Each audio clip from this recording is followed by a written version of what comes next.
Alright, good morning, guys. Welcome to our unique devotion. Trying to wake up this morning, so let's do that with some scripture. So today, finishing up the book of, not the book, I'm finishing up the chapter of Galatians 3. So I'm in Galatians 3, chapter. See, I'm not awake. I'm in Galatians chapter 3, gonna read verses 21 through 25. Then I have a question that's a very foundational question. Let's put it that way. So here's the scripture. Is the law then against the promises of God? Certainly not.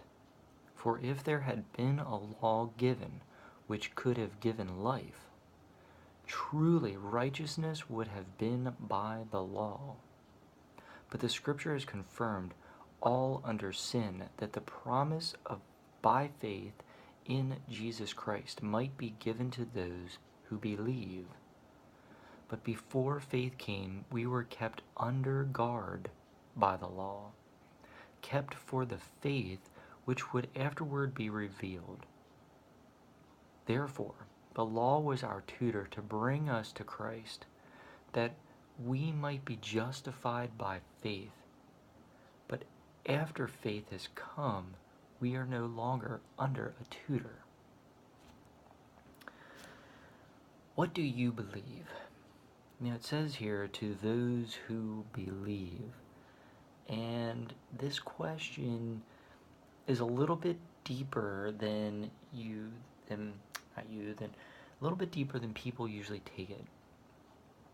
Okay, so in this context, what do you believe?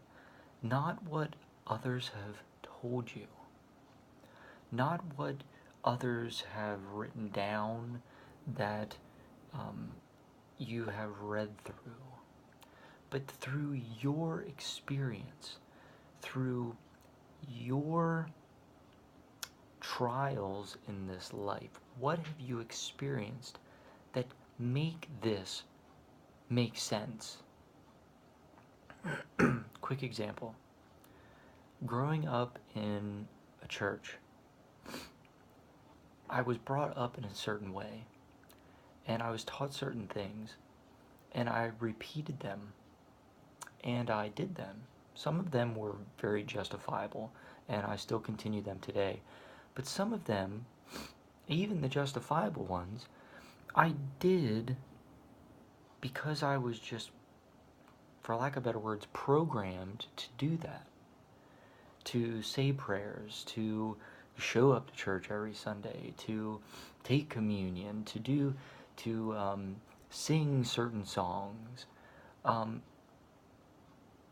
well and good, the what do I believe, that deeper connection that you get with God, that you can only get with God, is when it comes from the heart. And the only way to do that is to sort of question why you're doing what you're doing. Not questioning it to debunk it, but question it so that you can put your experience, your life experience, that when you're praying, when you're taking communion, when you're singing those particular songs, it's really coming from the heart every time, and not out of ritual, not out of law. You see where I'm going with this? It's because it's what you believe. You worship the God of this universe and beyond, the God of your life, because you want to worship him from your heart, not out of ritual. You sing those songs because you want to sing to him. You take communion because of what he has done for you in your life, not out of ritual.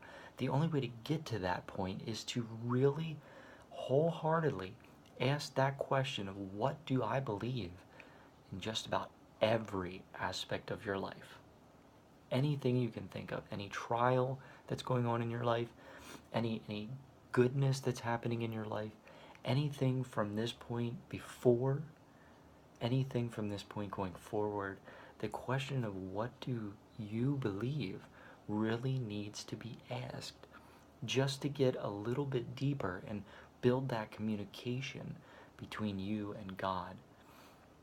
So that's why I say this is very foundational, because this is the difference between being a zombie in life and people just feeding you stuff and you becoming what the world wants you to become, and becoming your own person, solid in God and in His love. So what do you believe? Good question. I think you definitely should ask that one. Maybe God's putting something else in your heart, and if He is, totally go with that. But this is a very foundational question. I hope it helps you out. Last couple of videos, I've put some pump-up music down below. I've actually repeated one now twice because it's a really good song. I think it really hits with the scripture, even though it is an electronic dance music song. But today there's another one. Please check it out. Please like and subscribe. If for nothing else, please share this on your social media. It just helps to get it out there into the world so that others can see this channel, so that others can find these videos and come to the same connectivity to God that you are as I am. So on that note, I hope God gives you all the blessings you deserve, and as always, all the blessings you don't deserve. Till next time, have a wonderful day.